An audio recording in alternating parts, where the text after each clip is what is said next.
va être quoi mon générique même? Je l'ai déjà dans ma tête. Donc je me suis séparée avec le père de mes enfants. Il fallait cette rupture pour que je vous rencontre. Évidemment, comme toute rupture, c'est difficile. C'était d'autant plus que j'avais un bébé.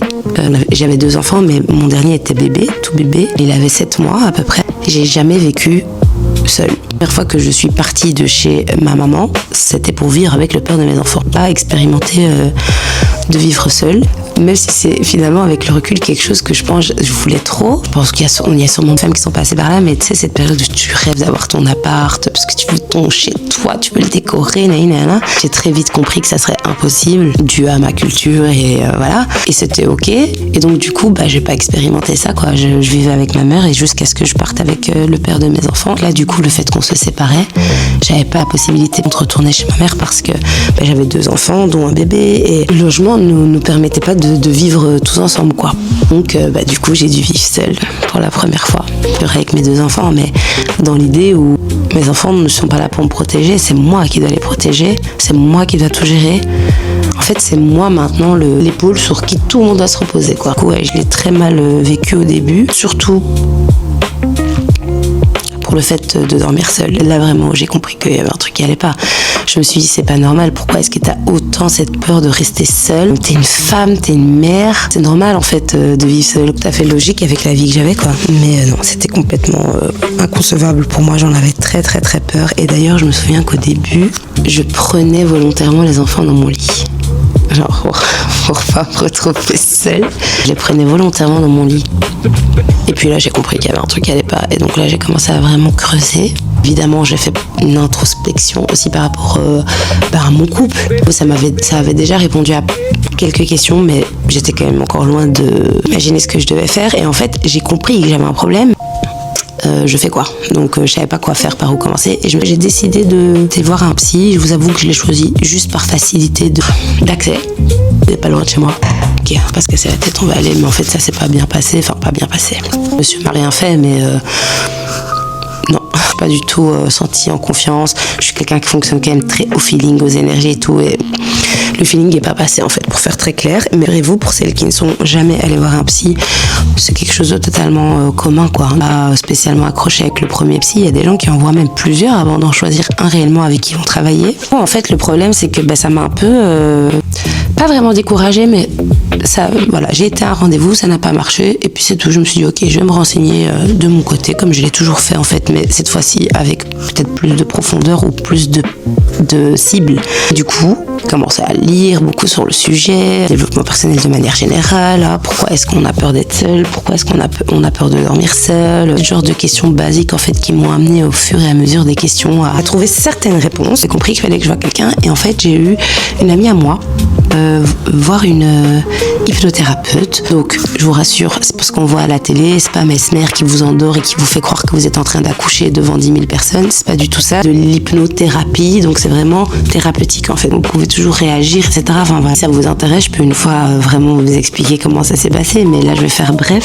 J'avais tellement intriguée l'expérience qu'elle avait vécue et qu'elle m'a racontée, ça m'a tout de suite parlé, j'ai été trop curieuse et j'ai trop eu envie de le faire, et du coup j'ai pris rendez-vous avec cette même dame. Comment vous dire que c'était une expérience très marquante, mais positivement, c'est un truc que je vais jamais oublier. Vraiment une belle expérience, j'étais hyper réceptive et ça s'est très bien passé, et en fait je suis allée chez elle juste pour comprendre qu'est-ce qu'il fallait que je traite, parce que en fait j'avais compris que j'avais des traumas à force de lire, etc. À force de chercher, j'avais compris que j'avais des traumas, mais j'avais compris qu'il y en avait plusieurs et je savais pas comment faire. Ok, j'ai des traumas, ok, il y a des trucs que je dois régler, mais maintenant que je sais ça, je fais quoi? Enfin, je veux dire, même si je vais chez un psy, ou qu'est-ce que je lui dis en fait? Comment on fait? Enfin, par où on commence? Et du coup, moi, j'avais entendu dire que l'hypnose pourrait éventuellement répondre à cette question, et c'est ce qui s'est passé. On est ressorti que voilà, il fallait que je traite ça en priorité. Elle m'a dit voilà, moi je pense que en effet, ça, je pense que c'est la première chose à traiter parce que ça a quand même une grosse importance. Évidemment, c'était totalement inconscient et je m'y attendais absolument pas. En tout cas, pas à ce point, pas que ce soit le truc le plus important, pas que c'était si urgent. Après, c'est plus un secret, je vous l'ai dit en début de vidéo, mais après, je vous avoue, je suis pas encore super à l'aise de tout dévoiler comme ça. C'était mon papa, quoi. Voilà, je pense que vous l'avez compris. Moi qui n'avais pas du tout conscience de l'impact que ça avait eu finalement sur toute ma vie, ben là, en fait, on me le confirmait. Oui, ça avait eu un impact sur toute ma vie. Je suis sortie de ce rendez-vous, mais genre hyper sereine, quoi. C'est comme s'il y avait un truc qui s'était débloqué en moi. Je suis partie de façon, bien enthousiaste en fait. Voilà, j'étais enthousiaste de la suite. En mode, ok, maintenant je sais ce qu'il faut que je fasse. Ce qu'il faut que je traite. Mon problème en priorité, c'est ça. Et je fais quoi maintenant? Et donc après ça, en fait, j'ai juste travaillé moi tout seul. Donc ça veut dire que en gros, cette dame-là, elle était là pour me dire, ok, je pense que le problème principal, c'est ça. Il faut que tu traites ça.